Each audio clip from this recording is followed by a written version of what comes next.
Hi, everyone. My name is Jonathan Huffstutler, and I'm glad to meet you all on Viking.TV.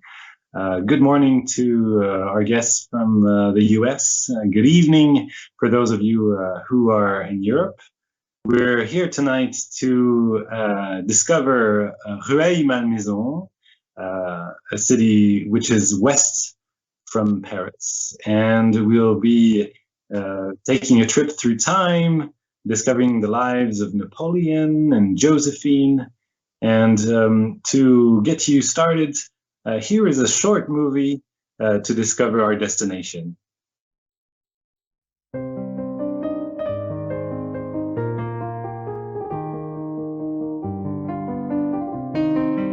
Situated on the left bank of the River Seine, just under 10 miles from the center of Paris, is the Chateau de Malmeson. The house was the former residence of Empress Josephine, wife of Napoleon Bonaparte, and it served as the headquarters of the French government from 1800 to 1802. Josephine purchased the Château de Malmeson in 1799, while Napoleon was away fighting the Egyptian campaign. At the time, the house was run down and Josephine began a series of renovations. She was passionate about the gardens and built a small chateau and greenhouse at the back of the park, as well as planting over 200 new species which had not been grown in France before. She also created a beautiful rose garden and grew over 250 different varieties. After her divorce from Napoleon, Josephine continued to live at the Château de Malmaison until her death in 1814. Following the Battle of Waterloo, Napoleon also returned to the house before he was exiled to St. Helena. Château de Malmaison was fully restored by the French architect Pierre Humbert in the early 20th century, and today is open to visitors.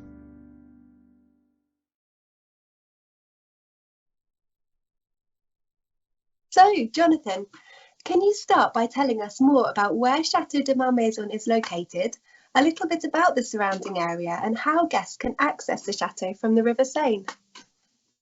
Of course. Well, the name Malmaison actually comes from the word mala domus in Latin, the bad house. It's a bit ironic that the Viking ships are coming today because the Vikings used to come up the Seine River all over to Paris, and they would invade the areas, the surrounding areas. So the locals refer to this place as a bad place to live, bad house. And so Rueil, the word Rueil, comes from all the little rivers, les ruisseaux, the rue, which come down the hill of the Mont Valérien and run down to the River Seine. And it was only in 1920, 1930s that the city actually named itself Rueil Malmaison to associate the name of this city to the Malmaison castle and its history. So we're very close to Paris. We're just maybe 3-4 miles. Birds flying from Paris can come straight to Malmaison. But if you're coming by boat, actually it takes a few hours because you have to meander up and around and pass very close to Malmaison. So the guests will be going all the way to Conflans, and then just a very short bus ride will arrive straight to the gates of the Malmaison castle. Perfect, thank you. So, Château de Malmaison is famous as being owned by Josephine, the wife of Napoleon. But when was the castle originally built, and what do we know of its previous owners? Well, as I said, the first time that we heard about the word Malmaison comes back a long way. And actually, the land was bought by a sergeant of Charles VI in 14th century, 1390. His name was Guillaume Godet. And he stayed with his family, and it was passed on from generation to generation until the 18th century. And it was rented after 1737 to rich families. which organized receptions and had intellectuals come over. And so this was a place which, before Josephine, had already been a place where nobility would come. But it was not famous like it would become later on. We had very famous man, which was called the Cardinal Richelieu, which ruled over France, and he had built another castle in Rueil Malmaison called the Château du Val, and this was very close to today's city center. And this was why people came to Rueil Malmaison. There were some treaties signed between France and England. There were houses built all around that castle. And so this was one of them, one of the different domains which were close by, where people could meet and assemble. But it's only when Josephine finally bought it and made it a place where France was ruled with Napoleon, that it finally took over and now is associated to the name of our city. Very few people actually remember that there was another castle at the time of Richelieu, since it's disappeared today. Thank you. So for anyone who doesn't know, can you tell us why Napoleon was famous in France at this time, and who was his wife, Josephine? Well, Napoleon, he was born in Corsica. He was born in Corsica, which before belonged to the Genoese. So it had very recently been ceded to France. In 1783, when he was born French, but it was pretty recent. He was born in a pretty modest family, and he was attracted to the military, and he had great ambitions. In 1791, when the French Revolution arrived and the turmoils after it, he joined a club which was called the Jacobins. This is a pretty complicated part of our French history. We tend to think that we went from the royalty to the Republic, and actually we went through many, many phases in between. One of them, after the French Revolution, was the Terror. There were different clubs, different opinions about how the country should be ruled. And of course, when one took over, they treated all the others as traitors of the revolution. And so there were lots of executions. The Jacobins in particular supported a constitutional monarchy, and Napoleon made speeches against nobles, against monks, bishops, and he had been fighting different battles against Austria and Britain. However, he didn't follow necessarily the right movement. He was noticed by a very famous man called Robespierre, which appointed him commandant of the artillery in the French army of Italy. However, at the fall of Robespierre, Napoleon was actually declared as imprisoned and finally liberated. So you see, it's a very complicated time to be, because you could follow the wrong movement and finally be imprisoned or even beheaded. Lots of people were beheaded finally.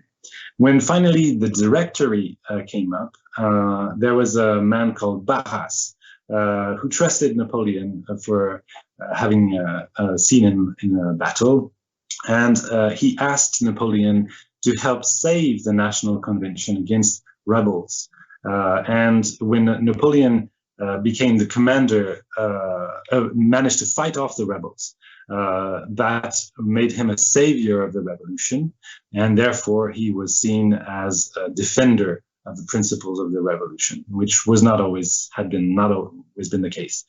So he became the commander of the Army of the Interior, which made him a very important person. and he knew everything about what was going on in the country. This is in 1795, and it's just about 1 year before he marries Josephine. Josephine, on the other hand, was a lady which was born in Martinique in the French Caribbean. She came from a pretty rich family which owned sugarcane plantations. And her sister was supposed to marry a very rich man, and which was called Beauharnais. However, when the boat came, it came a little too late, for her sister had died of a disease, and so the family had to send another daughter, and it was Josephine who finally was sent. So it's her future is pretty, her history is pretty incredible. She was the wife of this viscount, which was very deceived actually of this marriage. He didn't really appreciate Josephine. He thought she didn't have the manners that he was waiting for. And so he never brought her to the court of Marie Antoinette. And so she wasn't able to go to Versailles. Finally, few people know that, but she obtained a divorce from this man, Beauharnais, and went back to Martinique after having learned a bit about the manners of the court and how to be a lady. However, in 1790, there was a slave revolt in Martinique. And so she had to flee Martinique to come to Paris at the very wrong time to be in Paris in 1790, 1791, during this terrible terror, which I told you about. And even though she had divorced this noble Beauharnais, he had just been executed, guillotined in 1794, and therefore she was associated to him and thrown into prison. They would come every day with a list of people, of ladies to be executed. She should have been executed, and she fainted. And there were so many ladies in the cell where she were that when they called her name, the other lady said, no, she's not there. There's no one of that name. They managed to hide her, and they executed other people instead. And a few days later, when the Directory finally ended the terror, she was freed and managed to meet this promising young man, which was Napoleon, just at the right time when he was looking for a wife to become a man of state. You had to be married, of course. Now, his family didn't like that union, his Corsican family, because she was divorced. Also, she had 2 children, which were called Eugène and Hortense, a boy and a girl, and from this previous with the Beauharnais. And she also was 20 years older than the young Napoleon Bonaparte. And so, of course, this marriage was done in Rueil Malmaison, and 2 days later, Napoleon left for the army. He was appointed commander of the army of Italy, and so he was off on his military campaign. So he was a very ambitious man, and it seems like, this was just business, marrying someone and to benefit from this marriage. Both of them thought they were rich, and they weren't actually. But in the end, they actually really loved each other. There are very romantic love letters from the two, and so this was not just an arranged wedding. This was a beautiful, very romantic wedding. Wonderful, thank you, Jonathan. So, can you tell us what the castle was like when Josephine first purchased it? Well, it was not the first choice that Napoleon would have chosen. They had visited several castles. They lived in Paris in a small place, but Josephine was very, very fond of botany, and she wanted to be able to have gardens. Of course, land costs a lot, and so she figured that these marshlands, which were close to the river, were probably affordable, and that she would have more surface, and she would therefore have a larger park. So when she chose the lands of Malmaison and the small little castle, well, she not only was buying the land as it was, but more as she thought that it could become. There were also the ruins of aqueduct in the very back that you could see from far. It was very romantic. It's a time when in paintings and in art, you always wanted to have a ruin or something at the back. There was also the hill, which separated Paris from Rueil Malmaison. So all these elements, water, forests, the trees, the parks, everything made it an interesting place for Josephine. Now, the house itself was not in such a good state and needed renovation. It had a yellowish hue. It was not really very well decorated. And the first time Napoleon actually visited it, he wasn't necessarily very fond of it. So she bought this land, and throughout all of her life, she continued to improve this place. She had a vision for the place, and it's required quite a lot of money from Napoleon's side. Yes, I believe it's reported that Napoleon was angry with Josephine as she'd paid over 300,000 francs for the house, despite it needing lots of renovations. Is that true? Yeah, 325,000 francs, which was a considerable amount at the time. Actually, she hardly negotiated. It was almost double what the previous owners had bought the castle for in the first place. And the worst part is that when she bought Malmaison, Napoleon was off in the Egyptian campaign, which was military and scientific campaign. And she informed him that she had bought Malmaison. She signed papers saying, that Napoleon would pay when he would come back, which he did, and he paid for everything.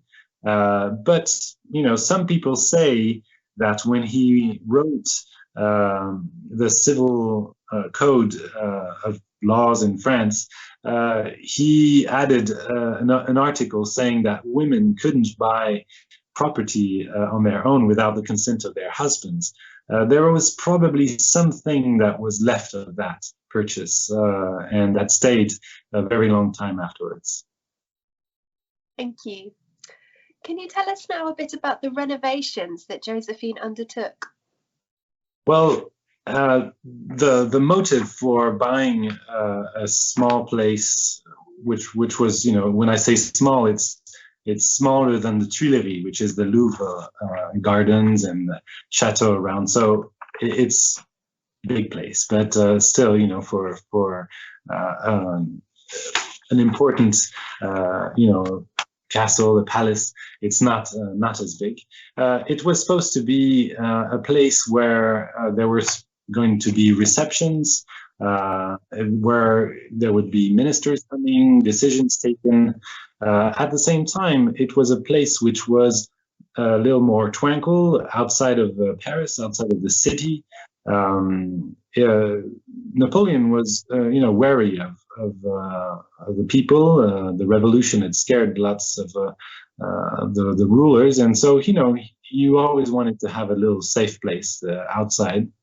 And this is a place where they were very happy. Josephine could, grow plants, have animals. So when you came to Malmaison, you had gardens, you had birds, you had in cages. It was a very exotic place. I think she probably missed also Martinique, the Caribbean. She had exotic plants, which she managed to import. More than 300 species actually were brought onto Europe thanks to Josephine. There were different animals going around. There were black swans, which actually, if you go to Malmaison, you can still see today. She was very, very fond of these black swans. So she needed to have something which looked good. At the same time, as I said, Malmaison had cost probably more of its value. And so Napoleon was very, very careful to ask the architects to not spend too much. So you have to make it look good and not spend too much. So the two very promising architects who were called Percier and Fontaine, who had just come back from a trip in Rome in 1799, worked on this castle and palace and refixed everything with very little money. They were very inventive, using mirrors, using different techniques to hide things, to add, to make it look like illusions, secret passages. They added a theater, there was a little farm. Later on, there was a chapel. So all this was there to make it look as grandiose as possible, but without spending too much money. So there were lots of things done, very inventive. There was an entrance. It's probably one of the first things that you'll see when you visit. The entrance looks like a tent, military tent. There are some of the decorations in the rooms, which were done just in a few weeks, very, very quickly. They didn't cost necessarily very much, but they really gave a very strong impression. Now, the general aspect is pretty classical, and the codes were more inspired by classic antiquity, and this was also with the idea of symmetry and order, which Napoleon wanted to give as well. Lovely, thank you. So can you now tell us what happened when Napoleon used the chateau as a seat of government? Yes, the 2 years, 1800 to 1802, are years that was the consulate, are years when Napoleon was the first consul, but he was a man who wanted to organize society differently than during the monarchy. He believed in institutions, and he believed also that the state should be run with enlightened people. He was not necessarily a man of the people who believed that in the power of the people, but he was inherited from the Voltaire, from the enlightenment of the society, by thinking that there would be specialists, engineers, mathematicians, scientists, and that these people should be the ones to rule and to create order for society. And therefore, he organized everything. We have many of our provinces and the representatives of state, the préfet today in France, are people who are directly appointed by Napoleon. This still exists today. We have the Legion of Honor also, which is one of the highest distinctions that you can receive in France, which was created also by Napoleon. And it's not just a military distinction, but it's also a civil distinction. And this was something new in society. And the civil code, the Code Napoleon also, these were all things which were written at the time of Malmaison. And we have the council room, which was one of the rooms that you have at the ground floor of Malmaison. These are the rooms which all these discussions and all this was created.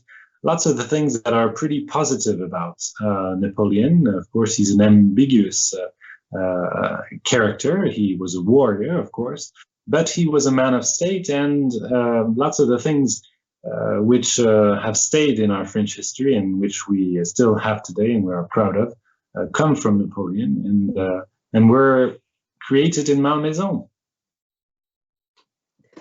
Thank you. So we'll now move on to discussing the rooms and the architectural style of Malmaison. And can you also tell us about any notable artworks that are inside the chateau? Sure, I'm going to take you on a little tour inside some of the rooms, not all, of course, but give you a bit more of the feeling of the place. You'll see there's lots of furniture, and we will be able to see some of the rooms as if you were inside with me. Just a moment there. So this is one of the rooms, one of the first rooms that you will be discovering when you come to Malmaison. As you see, it's fully furnished. Some of the furniture was there originally, like these blue seats that you can see. But the rest of the furniture came from other places where Napoleon and Josephine lived, either the Tuileries Palace or their next residence, which was in Saint-Cloud, a castle which has now disappeared. So this furniture is from that time, and the general style that you can notice is pretty classical and has reference to the antiquity, to the Romans, but also, and you can notice that on some of the chairs are these heads with Sphinx and different references to Egypt. This was a style which became very popular during that time. It's called Return of Egypt.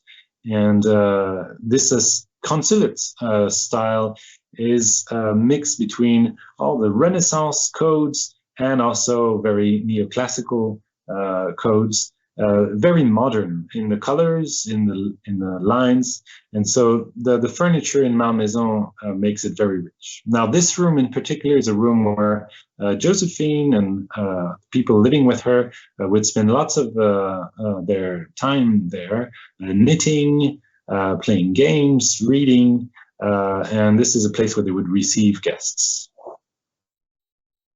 There's another room which we can discover just after. This is a set of rooms which was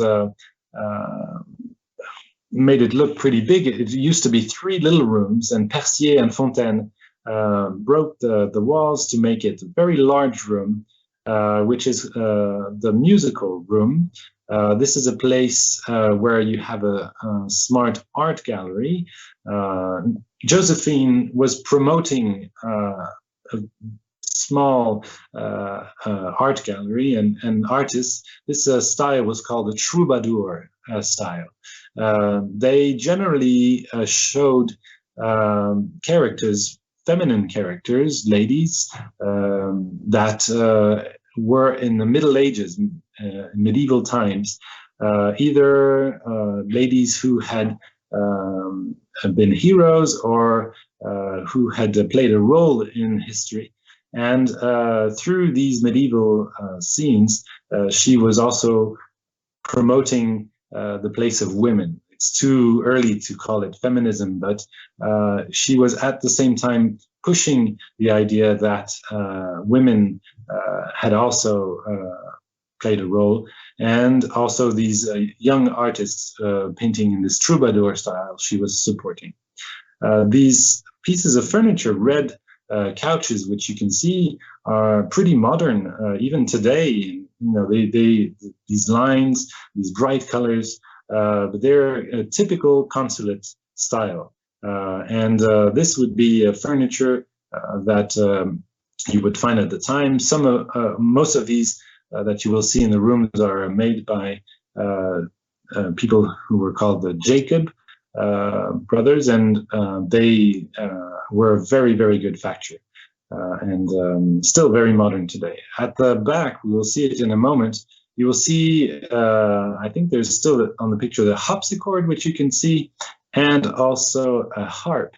Now, this is more in relation to Hortense, the daughter of Josephine. If Josephine liked botany, Hortense loved music and played harp and was famous for it.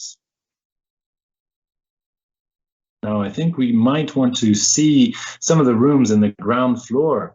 Now, this is some of the later rooms that Josephine decorated. She inherited well, not inherited, but was left with the Chateau of Malmaison after the separation with Napoleon. She, after her imprisonment, couldn't have any children anymore. And when Napoleon discovered this, well, he took the decision to separate with Josephine and to marry the Archduchess Marie-Louise of Austria for political reasons, and also to have heir to his throne, which would have been called the King of Rome. Unfortunately, this son of his died, and he was never emperor. It's the children of Josephine, which Napoleon had adopted, Eugène and Hortense, which will continue his legacy, especially through Hortense, which married later Napoleon's brother. Now, in 1809, when Josephine was left with Malmaison, she was not an empress anymore, but wanted to remind everyone that she was a former empress, and therefore built and decorated this room very, very imperial style. You'll note on the bed that there is an eagle, which is a symbol of the empire, the First Empire. And so this is the place where her body was exposed in 1814 when she died. So this is a very impressive room. This is not exactly where she slept. I think we can go to the next room and see her more common room with a smaller bed. You see curtains as well, because the rooms were pretty cold, especially in this part of the castle, which were on the northern side. Like in many couples at the time and many chateaus, they had separate apartments. Of course, they would sleep together sometimes, but these are the apartments of Josephine, and this was easier to heat, and they had a system where the walls had pieces of material, the ceilings were a little lower, and it was just a better place to sleep and to have more light in these smaller apartments. We'll see there's a little boudoir after where Josephine would have her apartments and spend more of her time. See, this is a part of this boudoir. It was recently renovated, and this is a place where Josephine would write letters. She would receive some of her closest friends, and also this is where she would eat. Sometimes she would, well, most of the time she would wait on Napoleon, although he ate very, very quickly, and so later they decided to eat separately. Napoleon had very quick access to some of his apartments and ate there, and so she had this little room where she could have some of her dinners, and especially when she was left alone, this is a place where she spent lots of her time. So more discreet apartments that you'll be able to discover in Malmaison. This is more of this boudoir. As you can see, the colors are pretty bright. We still have lots of the furniture, and it's a very intimate chateau and pretty feminine. You'll have lots. This is a place actually where Josephine kept lots of her jewelry, and she spent lots of time, of course, on her appearance, her dresses, and so it was very important. She was a little older, of course, than Napoleon, and had to play a role as empress and also as the wife, former wife of Napoleon. So she, all her life, tried to maintain this status.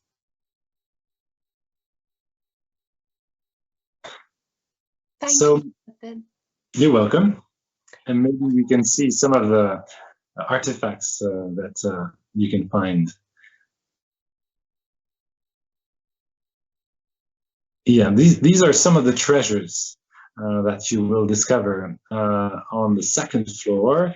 On the second floor of Malmaison, you have less apartments like you saw, but more of a museum with some of the artworks and objects that of that time.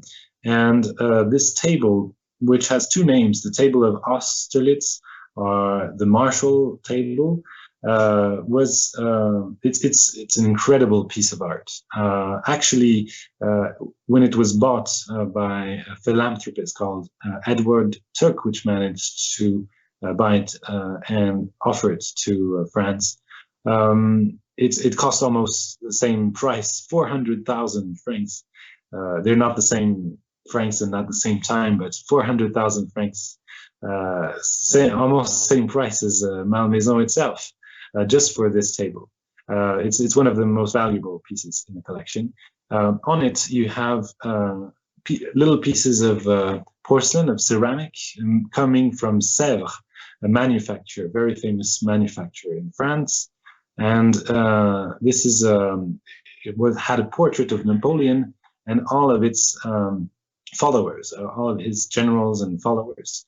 Now, later on, when it was made in 1806, and later on in 1812, it was sent back to erase the portrait of Napoleon, which was not such a hero at that time.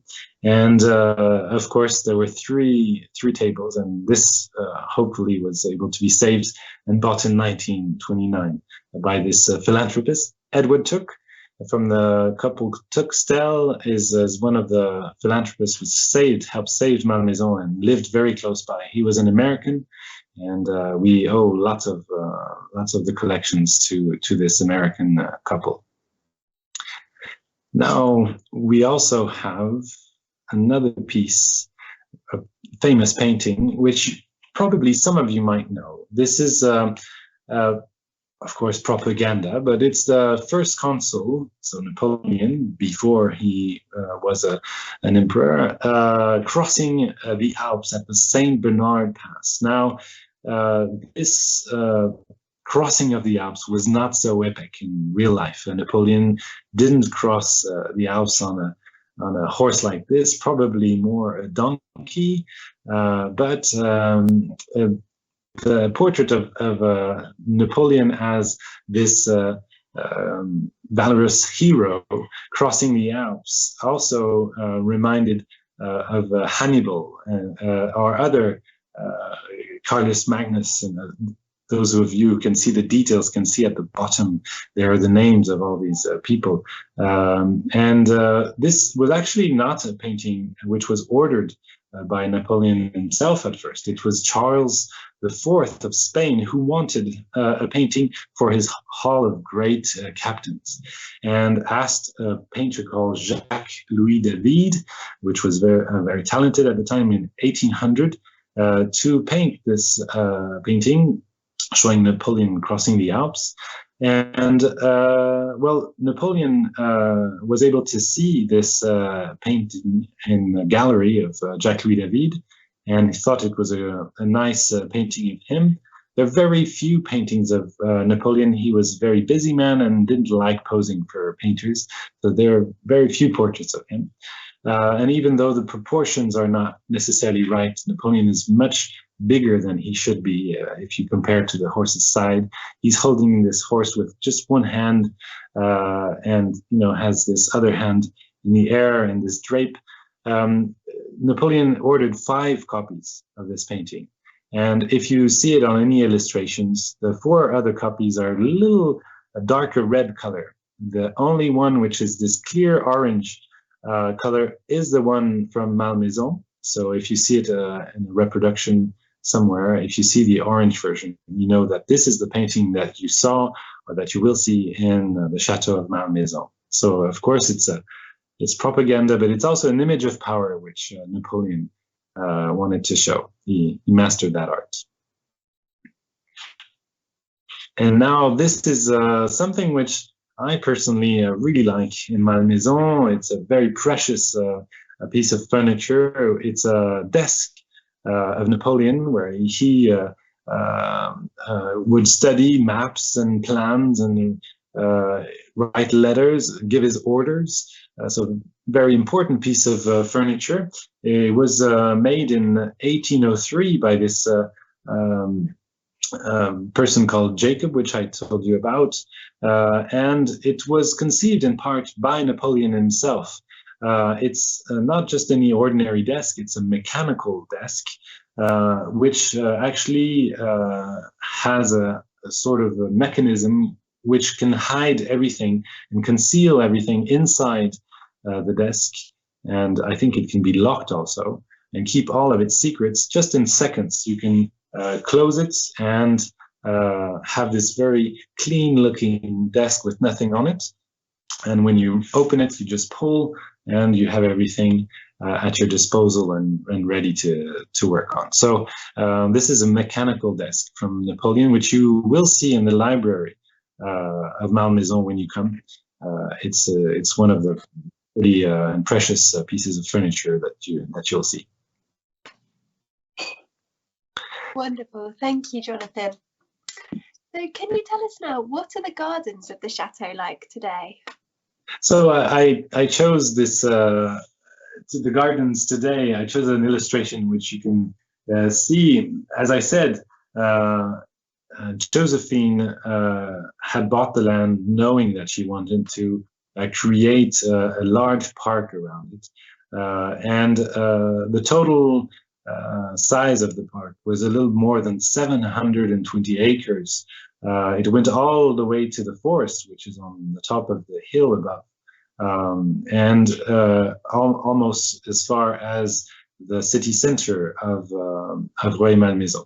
So after the separation with Napoleon after 1809, and until the death of Josephine in 1814, Josephine will sell a lot of the land that was on the upper part of her domain, which were very good for farming. And with the money, plus all the money that Napoleon left her, and he left her considerable amounts of money, she was able to buy more land closer to Malmaison.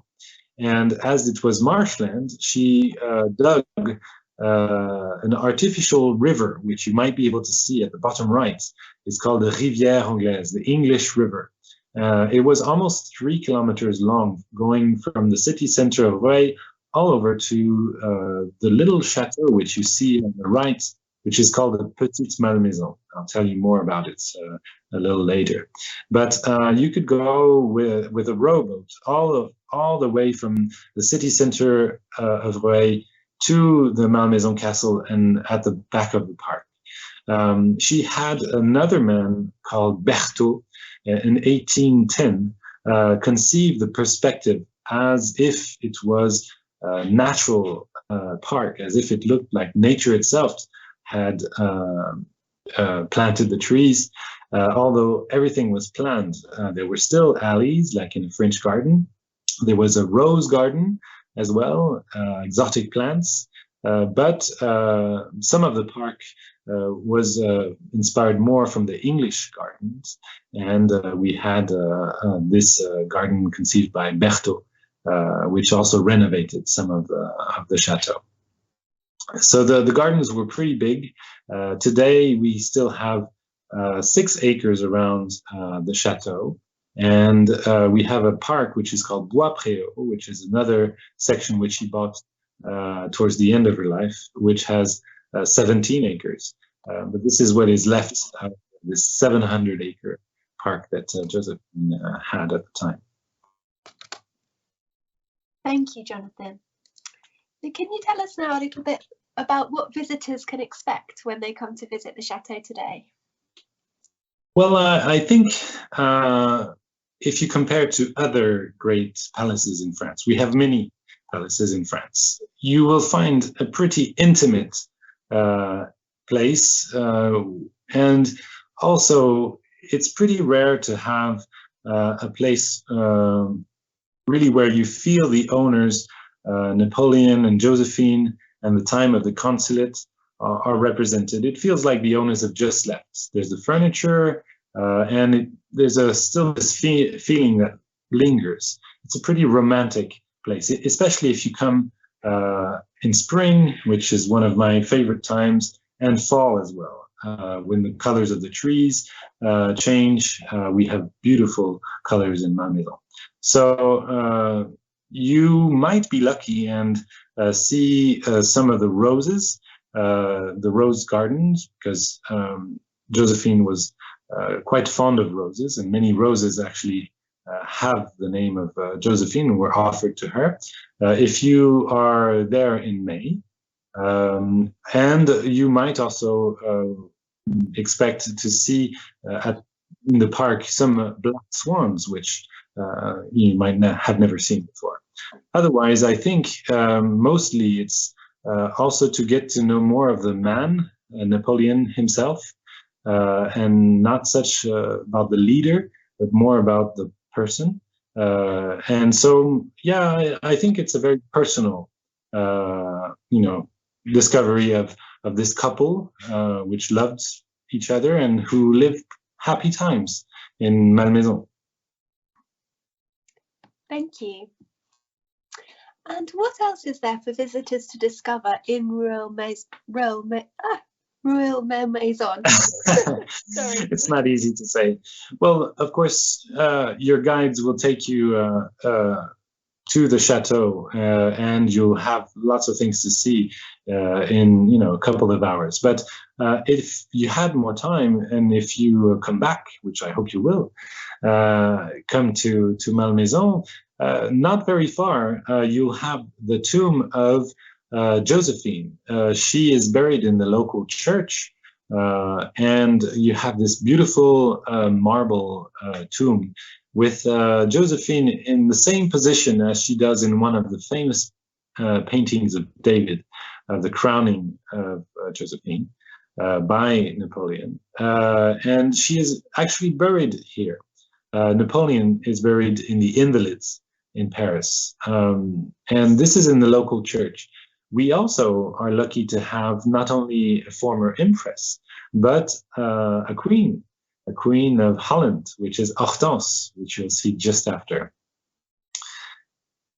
there. So this is something that visitors don't always see. It's in the crypta, in the underground of the church. But Achtas, the daughter of Josephine and the mother of Napoleon III, asked to be buried next to her mother. And so, although she was Queen of Holland, from her marriage with Napoleon's brother, but she asked to be buried close to her mother, and so we have Hortense as well in the local church. Now, another treasure would be the next place is La Petite Malmeson. I started telling you about the Petite Malmeson. It's almost, I like to say, it's the same idea as in Versailles, the Trianon at the back of the Versailles Palace, the gardens. Well, in Malmaison, we have Petite Malmeson at the back of the park. You only see today the rooms, which were the reception rooms of a greenhouse, which was a very modern building, all built of glass with a wooden structure. And unfortunately, because of time and the humidity of the place, this structure didn't go through the centuries, where before the Crystal Palace and the metal structures. But the Petite Malmeson is a place where Josephine spent lots of her time. She had it built. It was at the end of the English River. And this is a place where she had banana trees. This is also a place where you would find geraniums that she brought to Europe, or pelargoniums for specialists. And you have heard of Hortense, her daughter. The story goes that she knew, of course, that Hortensia, hydrangea in English, had been discovered a few years before as a botanist, but very few people knew it. And so she said, oh, here is a new variety of flowers which just recently took the name of my daughter. And so people believed that she had named this flower Hortensia, hydrangea, which was not really the case. But people heard of the hydrangea at the Petite Malmeson for the first time in France. So this is a place I like. It's a privately owned domain today, which has difficulty being restored. But hopefully it will manage to stay in good shape, and the owner is doing everything he can to try and restore the place. Wonderful, thank you. And finally, can you tell us about any events that are planned to take place this year? Apart from some of you coming to see us very soon, we have every 2 or 3 years wonderful events, which we called the Jubilee, the Imperial Jubilee. The first edition was in 2012, and we'll be celebrating the 10 years of this event in 2022. It's a great reconstitution of the times of the First and Second Empire. We have people in costume. This event brings about 100,000 visitors over 2 days, over the weekend. It's the last weekend of September. But all through the week, we have people in costumes, we have shows and demonstrations. There's a camp which is settled in the park of Bois-Préau with people who actually sleep there and do different maneuvers. There are cannons, shows, there's a parade, hour-long parade with people in costume. People come from all over Europe, and there are lots of people who live this event as if Napoleon was alive. And for a few days, it really seems like he is. There's a very strong feeling in Rueil Malmaison about Napoleon. People are very emotional about him. I know a few people who are called Josephine or Eugène, Hortense. People, you know, are very attached to this part of our history. And when he comes alive during these few days, it's quite something to see. So if you have a chance, you might be lucky you will see this Jubilee. And if you don't, try to tell your friends who will be in France at that time. It's something you don't want to miss, the last weekend of September.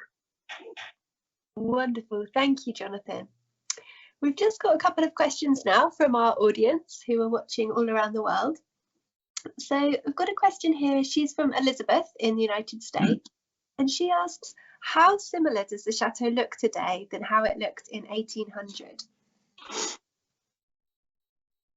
Well, there were a few destructions that happened after the 1800s. I skipped a whole part of our history during the time of Napoleon III. We had the Battle of Buzenval, where we had the Prussians invade, bombings, and destruction of some of the part of Malmaison. We don't have this small little chapel, which used to be very close to the Chateau de Malmeson. However, it was restored by a man called Daniel Ifla Osiris. And I told you about the Tuxtell couple, American couple. These are people who did a considerable work trying to buy the furniture before it fell into private hands, rebuild it as close as possible as it was, and buy the land to recreate a park around the Malmaison castle. So when it finally became a museum and it was offered to France by Daniel Ifla-Osiris in 1905, I think, we inherited of this very rich collection, and it's pretty close to what it looked like during the consulate. And since these years, there has been few destructions during the First and Second World War. So we're pretty happy of the state that we have it today, although historians probably would note small details that have changed. But it's pretty close to where we had it in the 1800s. Perfect, thank you. We have Scott in Grapevine in the United States, and he asks, can you still see the aqueduct at Malmaison? You would if you were in some of the rooms of the Petite Malmeson. And actually the owner fought in court to try to preserve the view as a historical view. There was a letter of Josephine saying that this was a gift that Louis XIV had left her, Josephine, which of course he didn't, but it was a very poetical way that she would say that, she was very fond of this view at the end of her park. And so since there was a historical testimony that you could see the aqueduct from the Petite Malmeson, the owner was able to protect some of the buildings around so that they wouldn't be able to block this view. So yes, we can see it, and if you're in the upper part of Rueil, you could still see it. I see it from my window. It's just 3 kilometers away. It's not something grandiose, although it was part of the water system which brought water from the Seine River all the way to Versailles, which is a few kilometers away, to give water to the fountains and to the park. So it was very useful. But apart from the engineering, it's a very unknown part of our heritage. Thank you. We have a question now from Michael. He's in Bethel Park in the United States, and he says, you said that Napoleon and Josephine were in love, but then they divorced. Can you tell us what happened? I love romantic stories, and I think the story of Napoleon and Josephine is a beautiful story. Actually, some people say that when he left Josephine, he actually left his luck. After leaving Josephine, it was the downfall of Napoleon. He started losing some battles, and finally he found himself in St. Helena after her death, and died in 1821. We remembered the 200 years of his death last year. So what happened is that Josephine had 2 children from her first wedding with Beauharnais, Alexandre de Beauharnais, and Eugène and Hortense were adopted by Napoleon when he married her. But of course he wanted a child of his own, and though they tried, they weren't able to have a child. Josephine had been very, very, very sick in prison when she came back in France in 1790, and she couldn't have any more children. And so when finally Napoleon discovered that, he decided that reason would take over on his sentimental feelings for Josephine, and he finally divorced. Although he continued to write very nice love letters to Josephine, and continued to take care of her in Malmaison and sending her everything she needed until she died in 1814. Even when he was in St. Helena in the last moments of his life, and Napoleon still talked and referred to the love of his life as Josephine. She played a very important part in his life. So very romantic story. And, you know, some reasons of state forced Napoleon to separate from Josephine. However, as I said, the King of Rome finally died of an illness, and so he wasn't able to rule after Napoleon. And so they had to go and find the son of Hortense that she had with Napoleon's brother to become Napoleon III. And I think that if Napoleon had known this future, he probably never would have left Josephine. But it's the irony of history. Wonderful. Thank you, Jonathan. Quick question here from Jerry. He's in the United States, and he asks, was Napoleon really short, or is that a myth? Well, he wasn't really short. I don't know the exact height of Napoleon. However, he seemed pretty small for a good reason. In his army, there were very strict and specific rules for the different corps in the army. And for some of the men who were around him, the generals, the officers, soldiers, they had to be pretty tall. And also they wore tall hats. Well, he seemed, of course, pretty short next to them. And also, well, being a Corsican and in his genes, he wasn't from a family where they were particularly tall. But he was also thin when he was young, a little fatter in his older years. And he, you know, had this little hat and everything, this image, this silhouette more, which was, you know, portrait of him and that people could see from a very long distance and recognize him. He wore the hat on the side, you know, so people would immediately know that it was him. So he played a lot on his image. I think also he was caricatured by his enemies a lot as a very, very small man, you know, little man, so not so powerful.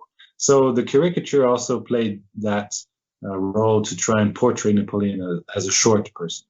So I think there's probably some truth that he wasn't particularly tall, but no, I think he was just average. Wonderful, thank you. We've got Janelle. She's in Kent in the United States, and she asks about how the gardens are maintained. Are there gardeners who work at the chateau all year round? Oh, yes. It would be a visit in itself. The gardens of Malmaison are not close to the gardens that were there at the time of Josephine, because there were lots of exotic plants, but you also had animals. You had kangaroos, you had cages with birds, parrots, there was even an elephant. Napoleon III writes letters where he reminds himself of the summers that he spent with his grandmother in Malmaison, where the elephant trampled on the flowers, zebras, all sorts of animals, and also lots of plants. The Josephine would share a lot of her discoveries and would try to test to bring to Europe some of the plants and exchange with the scientists of the Museum of Natural History. Now today, you will see some of the flowers as they were, and some of the trees, especially as they were at the time of Josephine, roses. But the roses are ancient by verity. That means that they are not flowering several times in the year. They only flower in spring. And so if you're lucky and just at that time, you will see all of these rosebuds at once. It's really, really nice. And in the alleys, you'll have flowers all the time, which are beautiful. Every year, the gardener does a great work. We have a gardener-in-chief, which is a historian. At the same time, he's a gardener. And there are only 7 like him in France. And he can recreate a garden from a specific time in history, and so he has to plant and think about the garden as it will be a year in advance and see the result a year later. And so since he came just during the years where we had confinements and everything, we were able to take care of this garden, which is going to be pretty nice, I think, in 2022. They had lots of time to take care of it. Wonderful, thank you.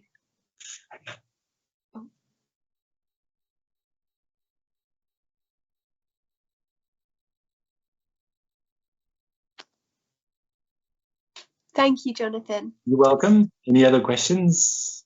We have one more question. This is from Nathan. He's in St. Augustine in the United States, and he says, is there any evidence that Napoleon was poisoned in his final days? Oh, mystery.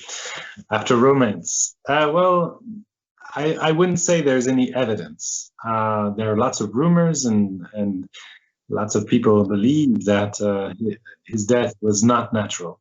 And some even say he was probably alive somewhere, like Elvis. But no, Napoleon died in Saint Helena in exile and in captivity. And of course, he had some of his followers with him, a doctor, and they were not some of the best doctors. Also, they could have diagnosed probably some of his illnesses early on, but there's no proof that he actually was poisoned, although the climate was very humid and very harsh in St. Helena, which was just a rock in the middle of the ocean. I think there was just an airport built in St. Helena just a few years ago. Apart from there, you could only access by boat, and it's pretty far. And the climate is not easy. So he was getting old, and he had campaigned a lot. He had been to Russia. He had been wounded also in many battles. And so, he was not necessarily in a very good state. And inactivity also was weighing on Napoleon, being alone in the room, pacing back and forth. Getting fat, although he tried to, exercise, to garden, wasn't very good for his health and for his well-being. So he ended as an old man, even though probably he wasn't, he was only 51, but he died at a, pretty old age for the warrior that he was. Thank you.